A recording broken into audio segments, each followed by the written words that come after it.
Hoi, ik ben Tom Lassing, beursbox.nl. Ik ga het hebben over een aardig onderwerp. Als iemand op straat een 6 tekent en ik kijk daarnaar en jij komt me tegemoet lopen en tussen ons in is die 6 getekend, dan zie jij een 9. Ben ik in staat om het te realiseren dat jij een 9 ziet waar ik een 6 zie? Ik ben ervan overtuigd dat het een 6 is. Jij bent ervan overtuigd dat het een 9 is. Wie heeft er dan gelijk? Ja, degene die dat getekend heeft. Misschien weet hij niet eens of het een 6 of het een 9 was, want die heeft maar gewoon iets getekend en toevallig zien we dat dan als een 6 of een 9. We weten het niet. Nou, het feit dat we tegenover elkaar staan en het dus anders zien, moet je je realiseren. Daar moet je je bewust van zijn en dan kan je eventueel kijken van hé, kan ik aan die kant gaan staan of me daarin denken dat ik aan die kant sta om het dan ook te zien. Nou, zo is het met de politiek in Amerika. Men is niet in staat of wil niet kijken hoe het er aan de andere kant uitziet. Men is ook niet in staat om te kijken wat heeft diegene die daar heeft getekend voor bedoeling gehad. Stel even, project 2025, dat is het project van Trump. Daar waar hij van zegt van, oh, daar heb ik mijn handen van teruggetrokken, maar dat is wel het project van Trump. Bestaat dat of bestaat dat niet? Nou, heel veel mensen die voor Trump stemmen, die weten niet eens van het bestaan, want ze ontkennen dat het bestaat. Dan staan ze daar te kijken naar die 9 en ze ontkennen het feit dat daar door die persoon een 6 is getekend. En ik zie die 6. Nou, zo zien we dat ook in Oekraïne. We zien een inval van Oekraïne in Rusland. De een ziet het als de laatste slag die de Oekraïne nog weet uit te brengen, want het zijn hun laatste soldaten. En de ander die ziet het als een strategische zet in een veel grotere oorlog, waarbij Rusland gewoon keihard op het verkeerde been is gezet en nu gedwongen wordt om daar soldaten naartoe te brengen. Wie er gelijk heeft uiteindelijk, ja, dat zal de toekomst ons uitwijzen. Maar ik kan alleen maar kijken naar wat daar gaande is, wat ik weet over de hoeveelheid soldaten die Oekraïne nog heeft. En daaruit concludeer ik dat dit dus pertinent niet de laatste zet van Oekraïne is. Sterker nog, ik denk dat het een enkel steentje in een heel bouwwerk is wat Oekraïne aan het neerzetten is om uiteindelijk de oorlog naar zijn hand te zetten.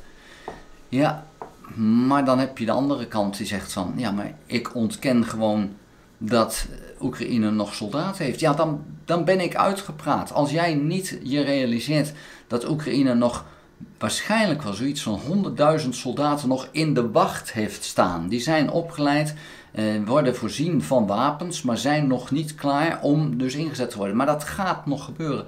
Als jij dat niet wil zien, dan kijk je heel anders naar de oorlog als dat ik ernaar kijk. En natuurlijk, Rusland kan mobiliseren en kan ook heel veel doen, maar dat is pas als Oekraïne iets verder gaat doen. En ik denk dat dat wel gaat komen. Nou, zo zul je dus zien dat we allemaal heel anders naar situaties kijken. Waarbij ook ik misschien dingen niet zie die een ander wel ziet. Dat kan. Dat blijft natuurlijk. Maar daar realiseer ik me wel dat dat zo is. Ik realiseer me ook dat situaties kunnen veranderen. Als een politiek in Amerika besluit om Oekraïne niet meer te helpen, dan ligt het helemaal aan Europa om te helpen. Nou, en Europa is zo verdeeld als wat. We hebben Hongarije en we hebben Frankrijk. Dan heb je de twee uitersten ongeveer wel gehad. Daartussenin hangt dan een Duitsland, wat nou op zijn best nog twijfelt of ze wel iets willen doen. En wel heel veel hulp heeft gegeven. Ja, dank je de koekoek. Maar we hebben dan ook een Estland, Letland, Litouwen. Die weten van ja, als Oekraïne verliest, dan zijn wij er ook aan. Dus ja, er is veel gaande en de verdeeldheid is enorm. En er kunnen dus gekke dingen gaan gebeuren. Ik verwacht het niet.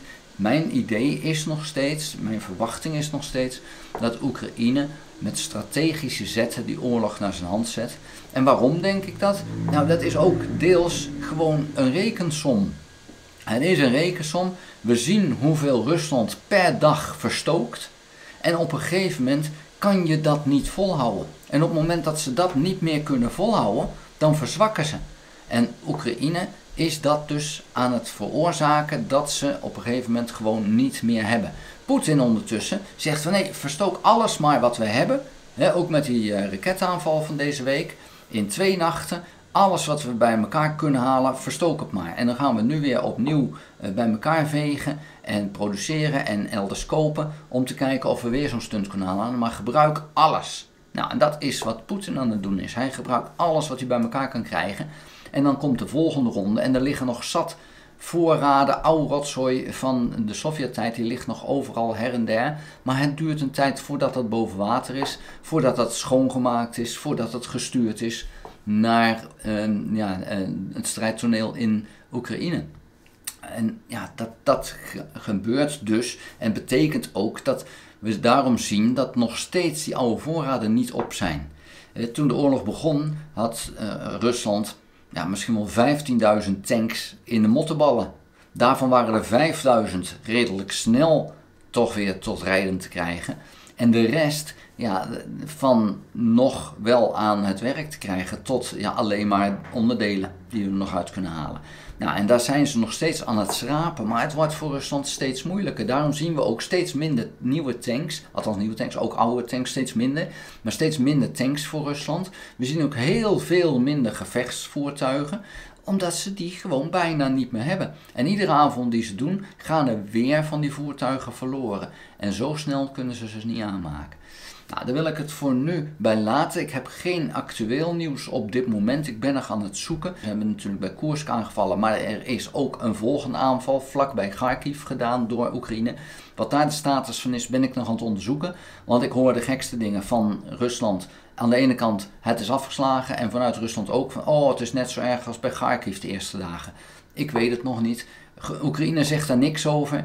En de Russen zelf, de ene is in paniek en de ander zegt het is allemaal geregeld. Dus ik weet het gewoon niet. Daar ga ik allemaal naar zoeken, kom ik later op terug. Vond je de video interessant? Geef een duim. Heb je nog geen abonnement op dit kanaal? Abonneer je dan. Druk dan ook op belletje, krijg je notificatie als ik een volgende video gemaakt heb. Je moet wel ingelogd zijn bij YouTube om dus een duim te kunnen geven en om abonnee te kunnen worden.